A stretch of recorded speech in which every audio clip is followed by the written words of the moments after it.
Hi guys, I'm happy to share that I'm starting a live cloud generative AI batch on our platform Euron.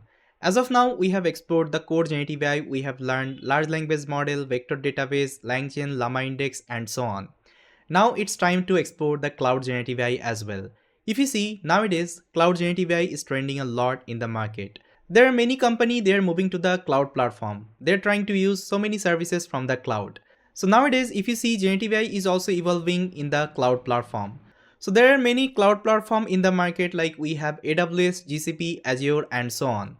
So all the cloud platform having their own generative AI service like AWS provides something called Bedrock, GCP provides Vertex AI and Microsoft Azure provides Azure OpenAI. So all the foundation models are already hosted in this cloud platform, so you don't need to download these are the model in your local machine and you don't need to fine tune that. If you want to build any generative AI application, only you just need to know how to configure these are the cloud platform and how we can use these are the services. So if you want to know more about cloud generative AI, this course would be best for you. Again, I'm telling you this is going to be a live course. That means we'll be taking the live classes so you can interact with me. So the course price would be super affordable. Link would be given in the description. Please check out and enroll for the course.